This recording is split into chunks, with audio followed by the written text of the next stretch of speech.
Hello, and welcome to Revolutions. Episode 5.15, The Centaur of the Plains. The cause of Spanish-American independence was going quite well in the fall of 1817. José de San Martín had just led his army on a remarkable push through the Andes Mountains, and after a brilliant campaign had liberated Chile, and Bernardo O'Higgins had now been installed as dictator of Chile.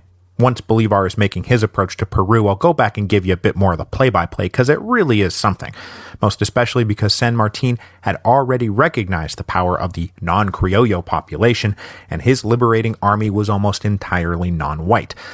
And then up north, as we saw last week, the campaigns of Bolívar and the eastern caudillos had won control of huge swaths of territory in Venezuela, and after capturing Angostura in July 1817, now had a proper capital for the still somewhat ephemeral Third Republic. Meanwhile, on the other side, the Spanish were starting to have a hell of a time of it. Now, everything had started out according to plan. Murillo had landed in Venezuela in April 1815 at the head of 10,000 men and 60 ships and easily reasserted Spanish authority. Then he had moved on over to Cartagena and captured it in December 1815. And then as Bolívar and company were returning to Venezuela in 1816, Murillo had led his men up the Magdalena River and taken Bogotá, crushing the Union of New Granada and reinstalling a viceregal government. The patriotic leaders who had collaborated with Bolívar were forced to scatter and many were captured. And President Camilo Torres, who had organized and led the Federalist Union of New Granada, was captured and executed in October 1816.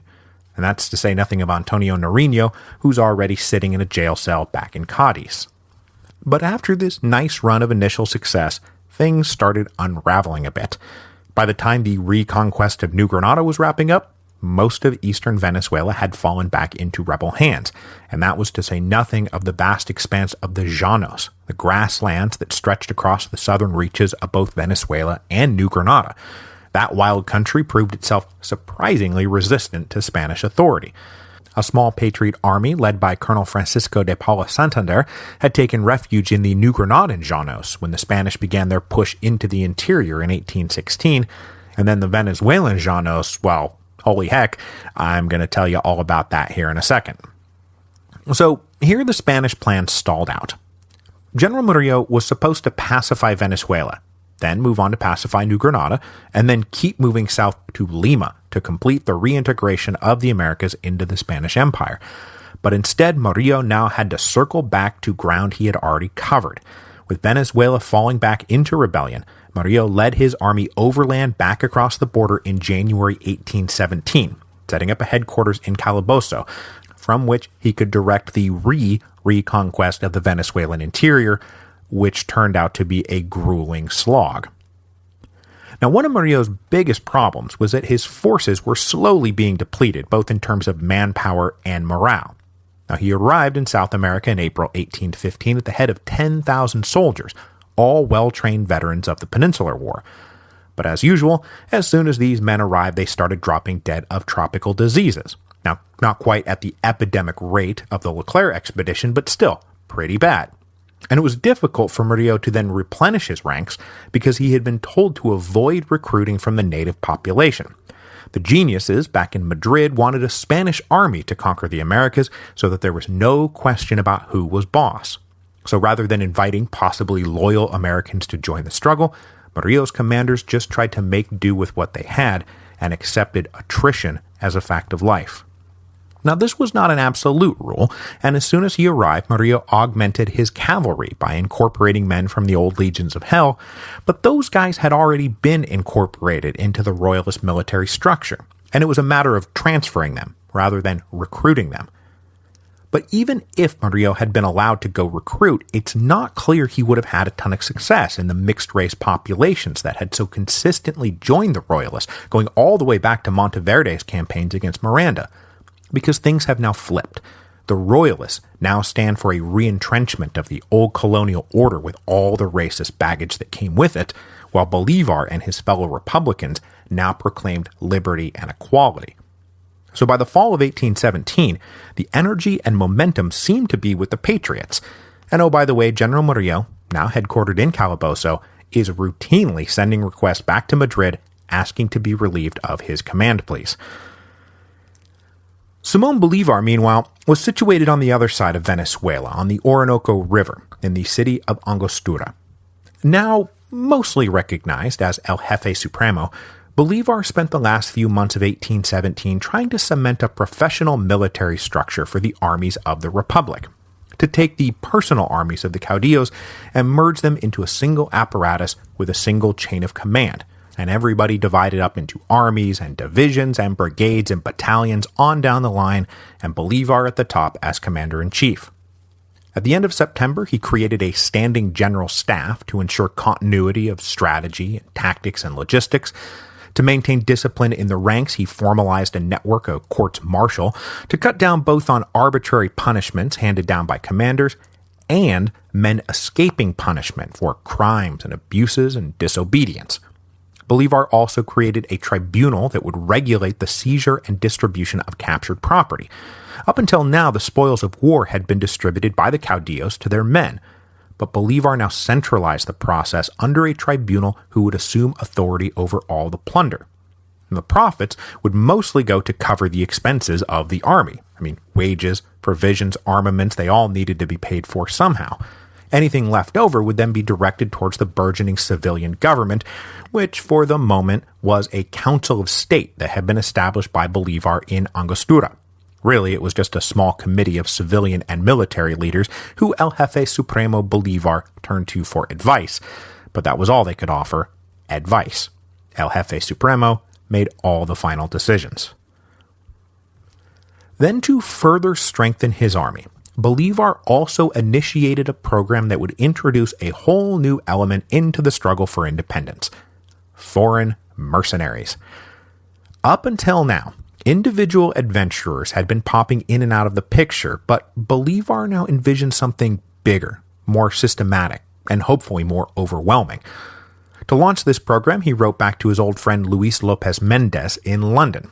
Now, you've probably forgotten all about Luis Lopez Mendez, but he was one of the 3 ambassadors the First Republic sent to London in the summer of 1811, the other 2 being Andres Bello and Bolívar. Well, after Bolívar returned to Venezuela, the other 2 men stayed behind in London and lived in the house on Grafton Street, and that is where Lopez Mendez still was in 1817, acting as an all-purpose ambassador and trade consul and booster of Republican Venezuela. Now, over the past 6 years, Lopez Mendez had done what he could to support the cause from London, and most especially that meant purchasing arms and supplies when and where he could. And after 1815, he started having a much easier time of it because with Waterloo come and gone, the British Army had excess stockpiles just sitting around that had to go somewhere, and guys like Lopez Mendez could come around and get used tents and boots or whatever at cut-rate prices. At the end of 1817, Bolívar now asked Lopez Mendez not just for supplies, but for men. He wanted veteran British soldiers to come fight for Spanish-American independence. So Lopez Mendez got started with the help of paid recruiters and then also men with military ambitions of their own, looking to raise personal legions to go out a-conquerin' in South America. And as you'd expect, these guys painted a picture of Venezuela full of happy little trees and happy fluffy clouds. It's a beautiful, fertile land just waiting for some enterprising chap to recognize a golden opportunity when he sees it to achieve fame and fortune in an exotic land. Besides, the war itself is nearly won, and all you're going to have to do is show up, kick out the last few degenerate Spaniards, and then you'll live like a king. This was all very enticing. Now, if potential recruits were veterans, they were promised higher pay and a bump in rank. Captains would be colonels, colonels would be generals. Now, it used to be pretty common to describe all of these guys as veterans of the recently ended Napoleonic Wars. Soldiers who had been discarded along with all those tents and boots and were now just kind of loitering around looking for something to do. But more recent research has shown that this was not really the case. Maybe 30% of the recruits had at some point served in the British Army, but the rest had likely never fired a gun in their lives, and they were more attracted by the promise of establishing a profitable colonial estate than the glory and plunder of battle. Now, a lot of guys did claim to be veterans who really just wandered in off the street, and not many questions were ever asked about their service records because the point was to sign up as many men as possible and put them on a boat before they changed their minds. And more than a few of these guys woke up with a vicious hangover to discover that they were in the middle of the Atlantic Ocean on their way to Venezuela. Now, in all, somewhere between 6,000 and 7,000 men made the trip across the Atlantic to fight in the wars of Spanish-American independence. About half of them were Irish, a quarter English, and then the rest a mix from across Europe: Scottish, French, German, Dutch, Italian, what have you. Wars have always been a multicultural affair. Now, this 6,000 or 7,000 men did not all depart at the same time. That number covers all of the expeditions that sailed from 1817 to about 1825 when the wars wound down, though most of them had departed by 1819, when the British government tried to put a stop to all this by passing a law forbidding British citizens from serving in the Spanish Americas. That 6,000 or 7,000 also does not represent the total number of men who actually fought in the wars that they were being shipped off to. From the minute the ships left port, the steady attrition began. Men got sick on the ships and did not survive the crossing. At least one ship sank en route. Many who did make it across contracted some tropical disease and died practically as soon as they landed. And a bunch more quickly realized that they had been lied to by the recruiters about almost everything. There were no wages, there were very few provisions, and the terrain was not full of happy little trees and fluffy clouds, but rather enormous crocodiles and poisonous snakes, who, yes, reduced their ranks still further. So now the sick and malnourished would-be legionnaires began deserting in earnest. So all told, about a third of those who signed up either died or deserted before they got within 100 miles of battle. But that said, the rest would go on to fight, and occasionally play critical roles in the further campaigns of Spanish-American independence, most especially the famous British Legion who will fight with Bolívar. On more than one occasion, companies of foreign mercenaries fought heroically to the last man, and at least 1,800 would die in service to the cause of Spanish-American independence. Most of the survivors would return home at the end of the wars, and so of the nearly 7,000 men who signed up, most with dreams of New World riches, only about 500 actually lived that dream and stayed in Spanish America after independence had been won. So the first wave of foreign legionaries finally started straggling up the Orinoco River in early 1818. But by then, Bolívar had already moved on from Angostura, and after his few months of relative calm, was returning to the tumults of war. With the eastern provinces settled and a command structure in place for the military, allegedly anyway, Bolívar felt secure enough to make the critical connection of the War of Venezuelan Independence. Because as the expedition Bolívar had led back to Venezuela from Haiti in 1816 took up the war in the east, out in the western Llanos, a short, stocky, illiterate 26-year-old cowboy was arguably doing more to break the Spaniards than all of the eastern caudillos put together. And as he racked up victories, his legend grew. And as his legend grew, his legions grew. So it was clear that the most crucial part of Bolívar's grand plans for final victory was bringing this man into the fold. And so it is time to bring this man into the fold. Let's talk about José Antonio Pius. José Antonio Pius was born in 1790 in a small village in the Venezuelan interior.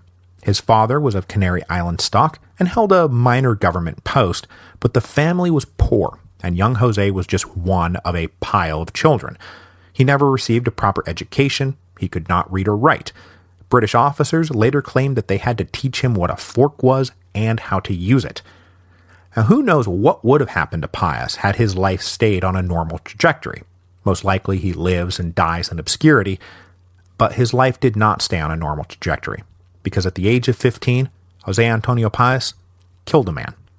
Now, I've heard a few versions of the story, and it's one of those things that gets all wrapped up in myth and legend, but the most famous account was that he had been given some money to head into town and make some necessary purchases and then come home. But on the way home, he was jumped by some highwaymen. In the ensuing standoff, Pius shot and killed one of the would-be thieves. But now implicated in a murder, the teenage Pius elected to skip town rather than take his chances with the authorities. And so, like so many other refugees, escapees, and runaways from civilized society, Pius wound up deep in the Llanos, trying to forge a new life for himself. The teenage Pius caught on at a ranch managed by a huge black slave named Manuelote, which roughly translates as Big Manuel. Manuelote took the boy on as an apprentice and taught him the cattleman's trade, how to ride, how to break wild horses, how to wrangle cattle, how to care for animals, how to endure the bugs, how to live off the land. But it was a hard apprenticeship. Manuelote was strict and unforgiving. As I mentioned earlier, racial roles out in the Llanos were pretty upside down, and so the light-skinned Pius, dubbed the fair Pius by those around him, practically became the slave of a slave. Every night Pius had to wash Manuelote's feet and then rock the big man to sleep in his hammock. After 3 years of this, Manuelote was ordered to a neighboring estate to help with some cattle branding, and he took Pius along with him.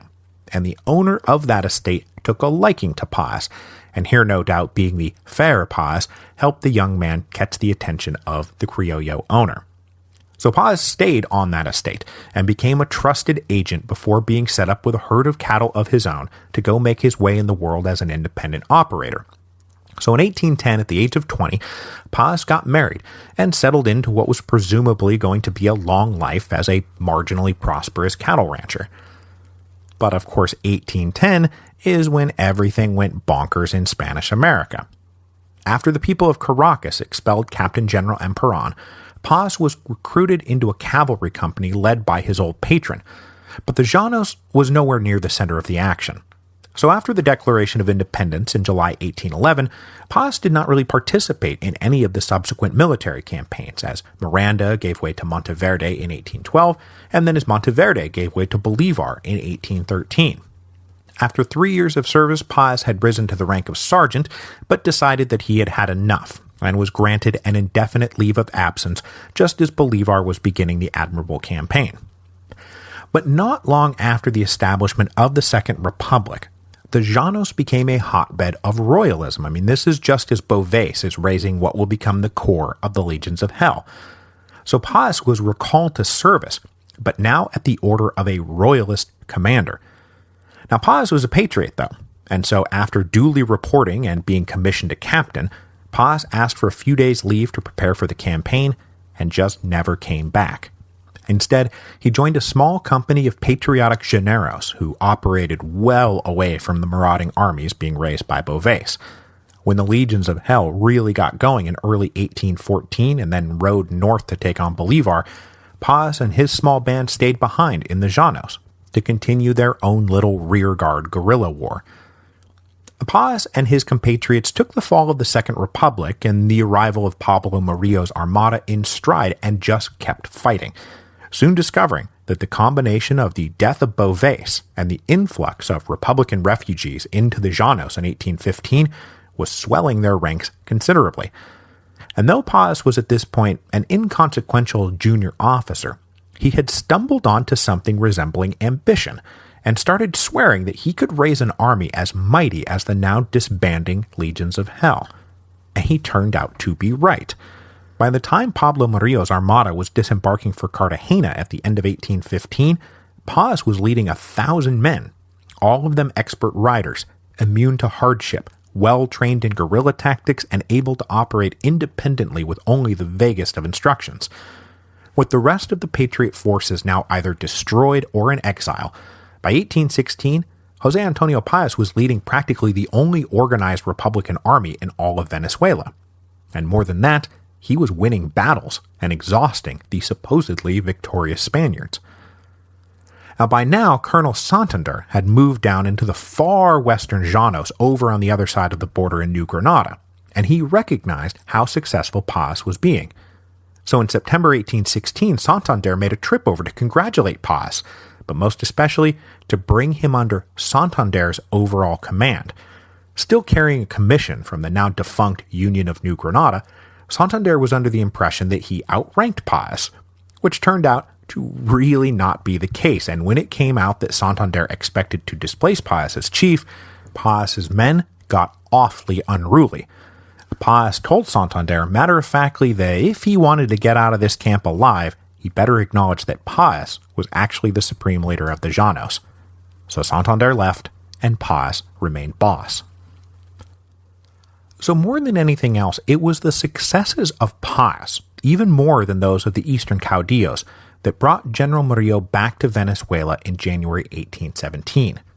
And as soon as he arrived, Murillo discovered just how treacherous fighting against Pius could be. He dispatched 4,000 men, all experienced veterans of the Peninsular Wars, to go catch the Llanos outlaws, and instead they walked into Pius's most famous victory. Leading just 1,100 men against the 4,000 Spaniards, Pius approached the Spanish camp at night and had his men kick up a stifling cloud of dust. With the Spanish in sudden confusion, Pius's cowboys then charged in and drove the Spaniards backwards to a supposedly defensible position. But as soon as they had settled in, Pius unleashed his next trick.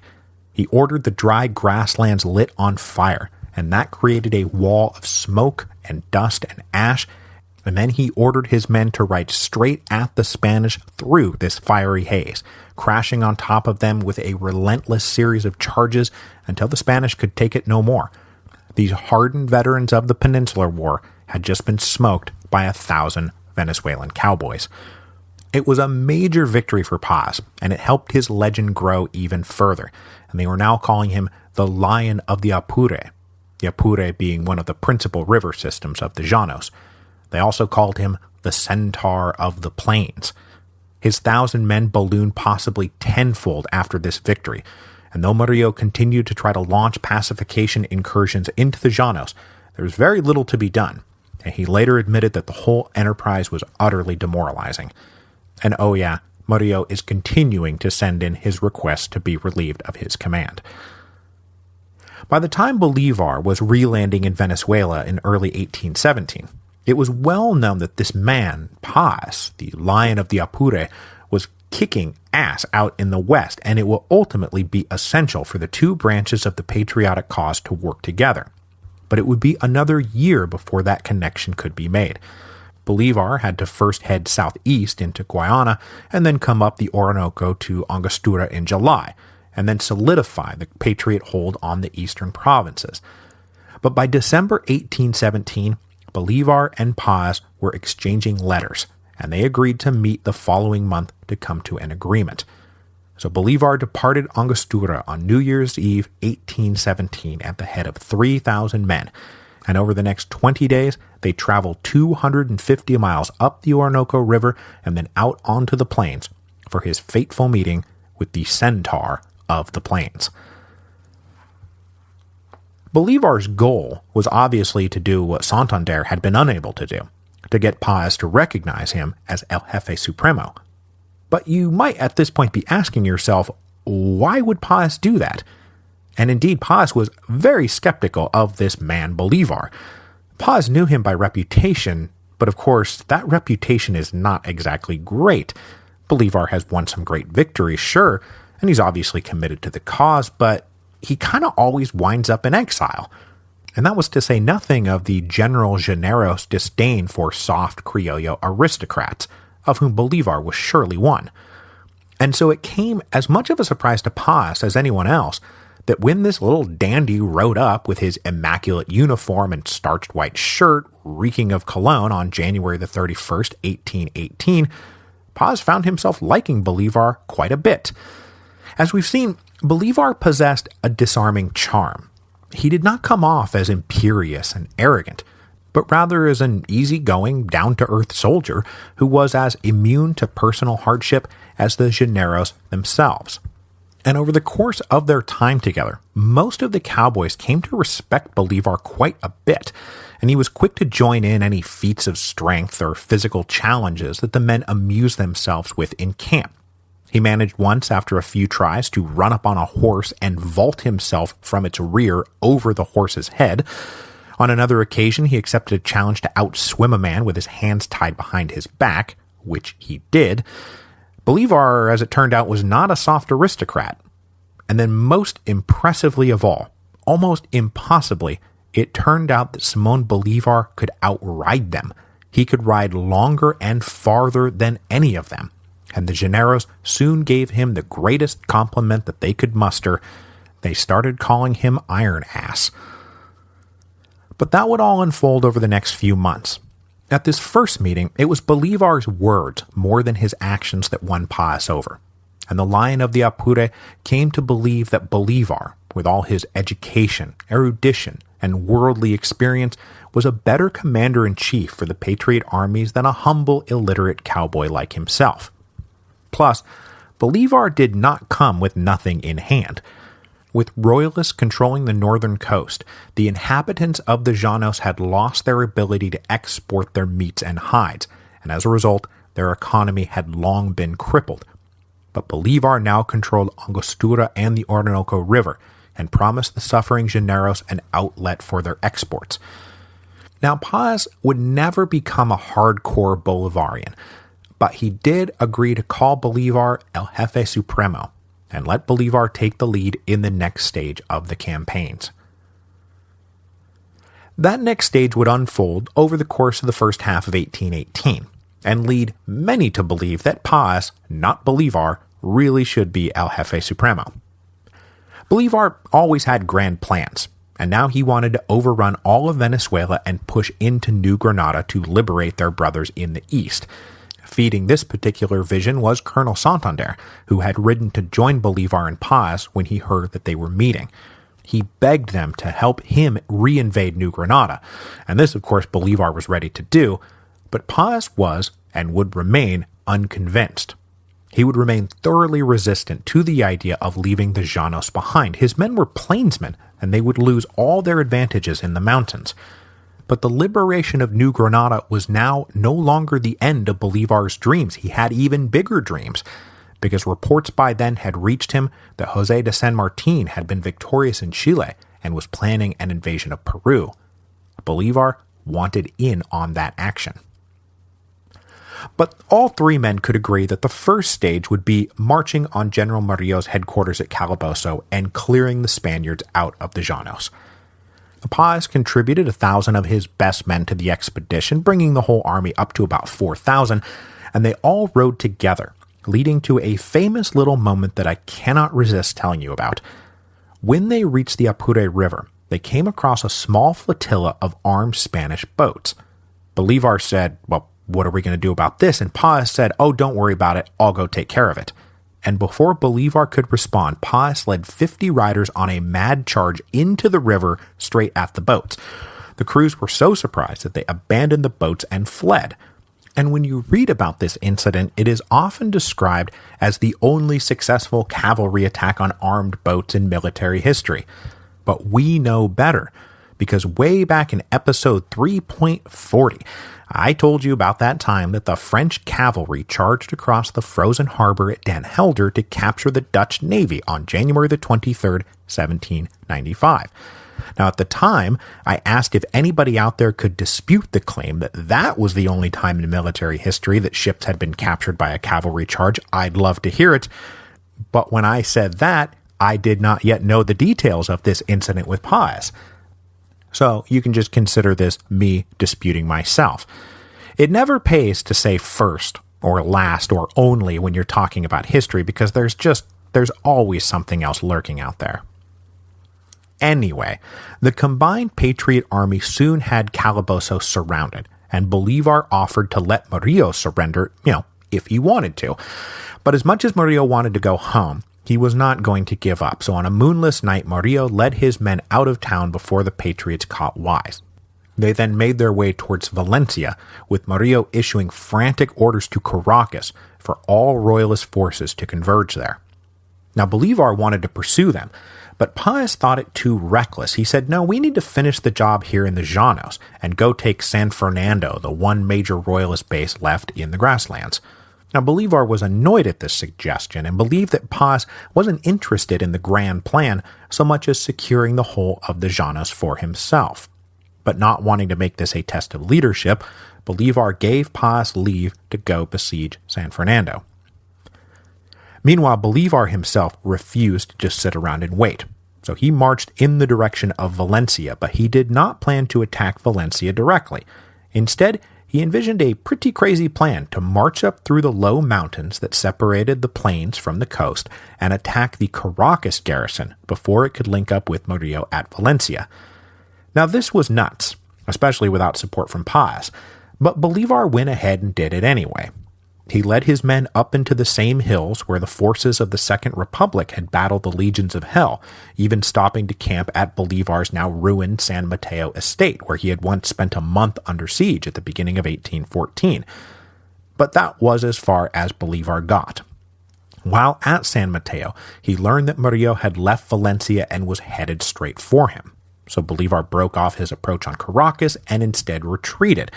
And he planted a rearguard to cover the escape while the rest of his men tried to make it back to the Llanos, but they soon enough found themselves at La Puerta, where twice before Republican forces had been crushed.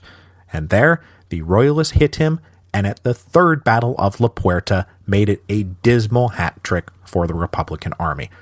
Bolívar's forces were hit flush and blasted out of the water. Once again leaving 1,000 dead on the field, Bolívar fled back to Calabozo with just a handful of men. When Pius found out about the defeat, he was like, well, yeah, what did you think was going to happen? And subordinates started whispering in his ear that, you really ought to be running this thing, not Bolívar. And over the next few months, Bolívar would be leading just a few hundred men, hardly a grand army worthy of the title El Jefe Supremo. But though you could fault his recklessness, you could not fault his resiliency. And Bolívar kept fighting. He always kept fighting. And now he was running an aggressive guerrilla campaign on the edges of the Llanos, where the hills rise up towards the steep heights of the northern Andes, across which Bolívar wanted to go, if only he could. In the midst of this campaign, he dodged his second major assassination attempt after Royalist soldiers managed to beat the password out of a captured patriot. Bolívar only woke up because his mule was startled by the approaching assassins, so the bullet meant for his head missed. In the confusion, the assassins got away, but as usual, lucky Bolívar, caught another break. But this campaign was going nowhere fast, and across Venezuela the gains of 1816 and 1817 were being reversed. Calabozo was retaken by Royalists. Even Pius had to fall back to the relative safety of his home territory around Barinas. So in mid-1818, Bolívar decided to take a little break, to take advantage of the fact that he did now have a secure capital and a refuge back at Angostura. When he reached the Republican capital, though, he was inundated with complaints from the recently arrived foreign mercenaries. Where are the wages? Where is the glory? Where is the food that we can actually eat? He tried to placate them, but he didn't really have any answers. Lopez Mendez had promised money that Bolívar didn't have, and so Bolívar disingenuously claimed that they were supposed to have been paid before they departed. But that would all get worked out, and these guys would eventually serve under Bolívar, because you do have to remember the old rule, always pay your mercenaries in full. So this now is the moment where you might expect Bolívar to be on the verge of his fifth exile. But remember, he is done being exiled. Though the outlook was grimmer than he would have liked, the Royalist forces did not have the ability to dislodge him from the Orinoco River, and so instead of exile, Bolívar hunkered down. He spent the back half of 1818 living in Angostura, occasionally heading out on inspection tours of the territory controlled by Republicans, though occasionally finding that his forces held less territory than they had the last time he checked. Morale was low, though, and the whole project did seem to have stalled out. So, as usual, Bolívar just dreamed an even bigger, more impressive dream, like Wile E. Coyote deciding that the only way to make it to the other side of the gorge was to just run faster. So he started plotting an invasion of New Granada, as audacious an invasion as he would ever plan, and he's had his share of audacious plans. By the end of 1818, there had been enough of a reprieve that Bolívar could train and organize some forces, and then also come to some sort of terms with the foreign legions so that they would actually fight for him. But before Bolívar departed on this latest mad offensive, he wanted to make a grand gesture, because it felt like the eyes of the world were now upon him. And quite literally they were. both the United States and Great Britain had sent representatives to investigate how real this independent Republic of Venezuela was, and whether it might actually be worth supporting.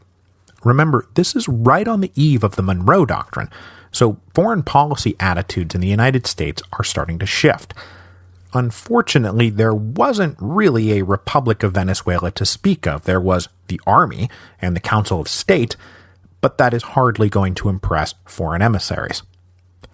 So on February the 15th, 1819, Bolívar convened the Congress of Angostura, 26 delegates representing not just Venezuela, but also, ambitiously, New Granada, and they all now claim to be the sovereign government of Colombia, an independent nation that covered the whole of the old viceroyalty of New Granada from Guayana to Quito.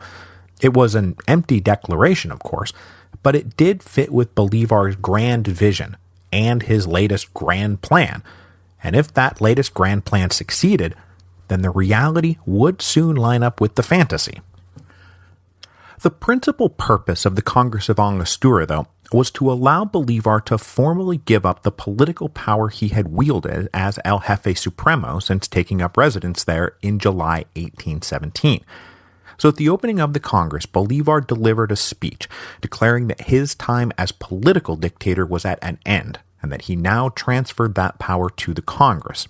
Not only was it unbecoming a real republic to have a military dictator, but the longer he stayed in power, the harder it would be to ultimately disentangle him from it, which was his professed aim.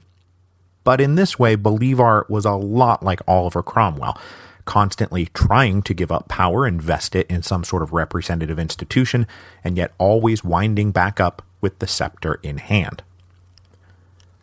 So Bolívar opened up the Congress on February the 15th, 1819 with an address, called now the Angostura Address, which is the third of the great Bolivarian statements of political purpose. And in it, he recapitulated many of the same themes he had been working out since the Cartagena Manifesto, that federalism would fail in the Spanish Americas because the Spaniards had saddled them under the triple yoke of ignorance, tyranny, and vice. He said that the Spanish Americans must adapt their own institutions to fit their own population, to create the greatest good for the greatest number of citizens, a theory now amalgamating Montesquieu and Jeremy Bentham. He also reiterated his argument that the Americans were a new species, neither Indian nor European, but a combination, though he did now introduce a new twist. Embracing liberty and equality, he finally included the African element as an essential feature of the new American race. He said, the European has mixed with the American and the African has mixed with the Indian and with the Europeans, all born in the womb of our common mother. And then he literally begged for the abolition of slavery. He said, I beg the confirmation of absolute freedom for the slaves, just as I would beg for my life and for the life of the Republic. So Bolívar does now see the whole population together and is not just focused on one sliver of it. But the Angostura Address was not just Bolívar offering abstract advice. That wasn't really his thing. And really, it was an explanation for the draft constitution Bolívar had written and now presented to the Congress to debate and hopefully adopt. Bolívar said that he believed that the British system provided the best working model with a combination of commons, lords, and king, though he did see their roles to be played differently. For one thing, he was a Republican, so a president would stand in for the king, and further, he believed that the president should have more power than a British king, that a weak executive had been a major problem for their run of failed republics so far, that had been built around juntas and congresses and triumvirs. So Bolívar implored the Congress to create a strong central executive power that would be wielded by a single man, not without checks and balances, but also not powerless. To the lower house, who would be the tribunal of the people, he assigned all the legislative functions, but critically, not the power to execute laws. That would be the purview of the president. But at the heart of Bolívar's government was a hereditary Senate standing in for the House of Lords. This body, he said, was the soul of the Republic and would, quote, be the pillar supporting the edifice of political and civil rights. He dismissed the idea that the Senate would become some out-of-touch aristocracy, and instead argue that they would act to simultaneously moderate the intemperate general will and curb the authority of a power-hungry executive. He said that the Senate would be the mediator that would calm the storms and maintain harmony between the members and the head of this political body.